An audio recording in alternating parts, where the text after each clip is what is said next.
After you're done downloading the virtual machine and the operating system, so you have to like create a machine like a computer itself.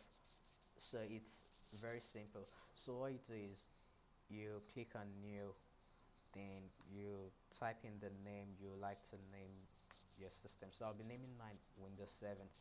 So it's asking what Windows type, like what kind of operating system. So since we are doing Windows 7, I'll be clicking on Microsoft Windows, and it's asking what kind of Windows are you actually dealing with. So we're actually dealing with Windows 7. So the crazy part about this is there's the 32-bit and 64-bit. This 64-bit is actually like the modern type that can be found in most computers that actually made nowadays. But the old version is actually the 32-bit, which is a little bit kind of like slower than the 64-bit. So I'll actually be dealing with the 32-bit because it's I have the 32-bit operating system. So when you click on this next, then this side is actually where you determine like the RAM size. The RAM size determines how fast your system is. So we'll actually be doing, since it's Windows 7, it's advisable to do 2 gigabytes. So 2 gigabytes in MB is actually 2048. Then so what you're actually going to do is create a virtual hard disk now, because if you already have an hard disk before, then you just have to like load it, but we're actually creating a new one. So create, then you click on virtual box image, then dynamic, so it's actually going to ask, do you want to like do you want to do you want to allocate the hard disk to itself, or do you want to like do you want to allocate the hard disk yourself, or do you want the system to allocate the hard disk? It's advisable to allow the system to allocate the hard disk, because while trying to like allocate it yourself, it's kind of like a little bit confusing, and it's actually done by experts. I could actually show you guys how to like allocate it yourself, but it's actually going to take more time and it's a little bit confusing. So what we're actually going to do is allow the system to allocate it automatically. So this part is where you choose the size of the hard disk. So we'll be doing 25 gigabyte today.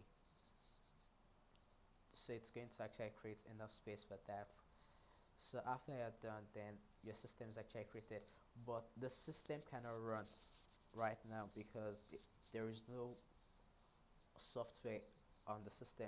So what you actually do is just start the system, then it asks you for the operating system. So to get the operating system, then you click on you actually browse the system out. So like mine is actually stored in downloads, Windows XP, and there you go.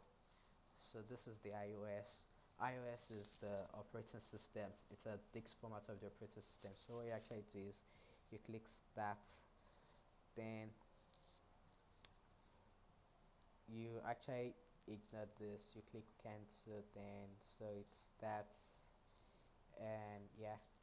So it's actually like starting like buying a new computer just by itself. So it's actually running the Windows setup, and so this should take a while though. So we just wait for the system to actually like run itself.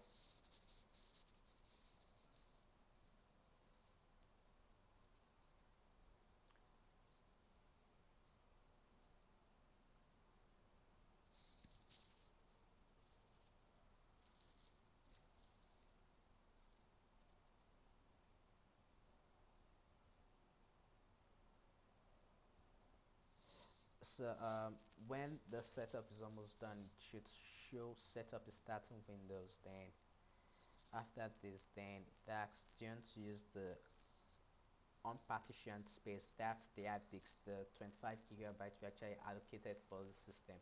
So you click enter on your keyboard. Then you should ask, do you want to format the partition using the NFTF's file system quick? you actually work with the format partition using the NFTS file system, because the NFTS actually works with Windows. The FAT works with Linux. So what we're actually going to do is the NFTFS, the NTFS. So you actually wait for the setup. Then this should take a while though. So I'll be pausing the video to like let it load. And after it's done, then I'll continue from there. A screen like this should probably pop up there.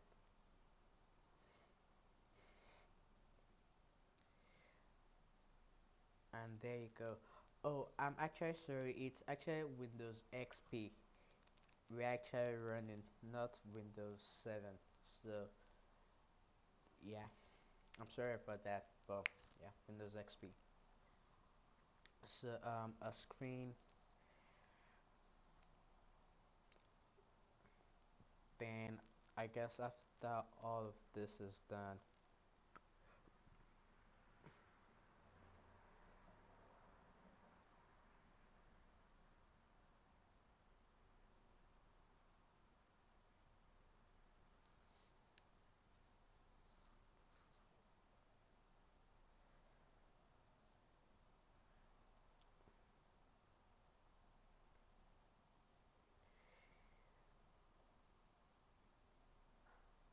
so according to this, the setup should take about 39 minutes, but I don't think that's actually true. And moreover, the RAM on the system is actually very high, so it shouldn't take about 39 minutes. So let's just cross our fingers and see what happens next. A screen like Rabbit pop up next where you get and the organization. You don't have to put any organization, so you can just click next, then click next, next. So you can try to a JPC, then you can go ahead and put a password.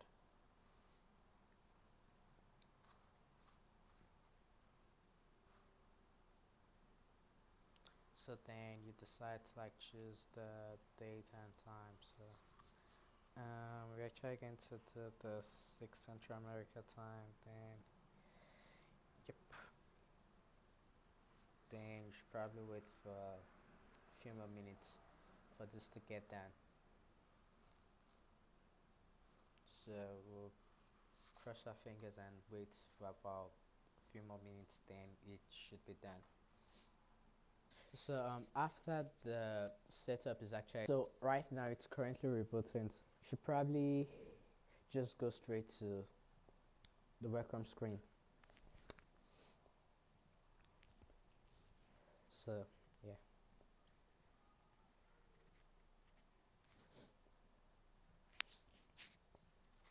So it's actually loading. So this shouldn't take time. All right. Okay. Okay.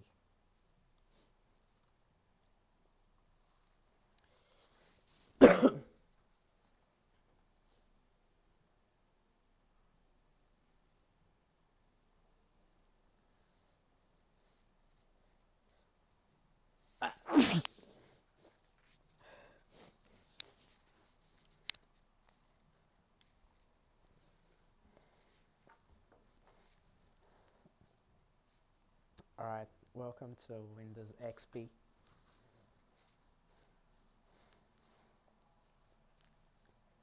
Next. Then help protect my PC by turning on automatic updates.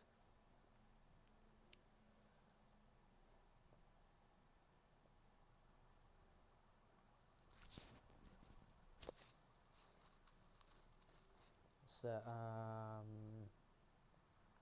I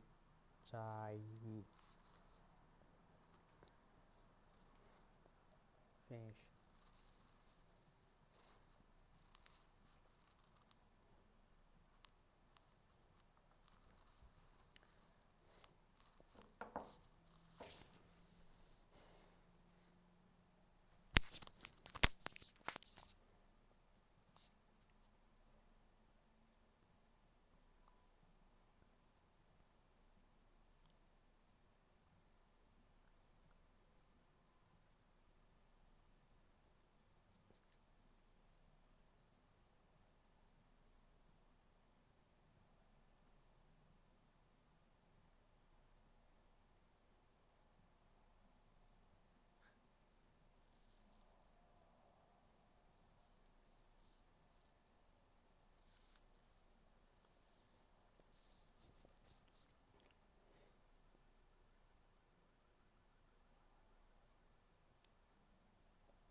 So right here is a Windows XP home screen, and yeah. So like I said earlier, the main purpose of a virtual machine is to actually run a different operating system on your operating system. Like for example, I'm actually running an Ubuntu. This is actually an Ubuntu OS, and I'm actually running a Windows XP on that Ubuntu. This actually saves money and helps like reduce the cost of getting a different laptop. So after this is done, then your Windows XP should be ready to run. So welcome to Windows XP. So yeah, you could actually go ahead and browse the internet just how you like, because the virtual machine actually connects through a bridge. I'll call it a bridge because it's actually a bridge. It connects through a bridge to like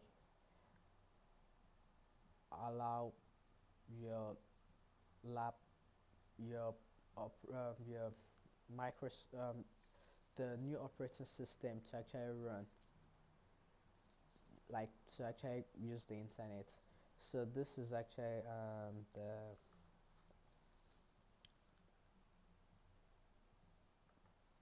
yeah. So turn on suggested site next.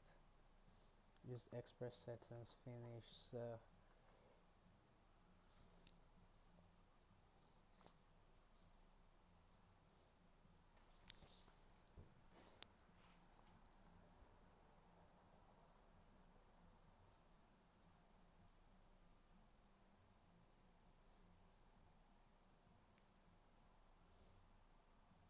this right here is your win.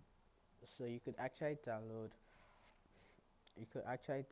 more applications on this and actually run this, and you can also monitor the size of your hard disks, which is this. So you actually have 21.6 gigabytes, so you can actually download files and actually save it right here and just run a Windows on this without like interfering with your main system. So this is a great way of saving money, like I said, and I guess that's it.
There you have it, ladies and gentlemen. There is a ways to install virtual machine box onto your system, and to also install another operating system onto your system. Thank you very much, and I hope you watch.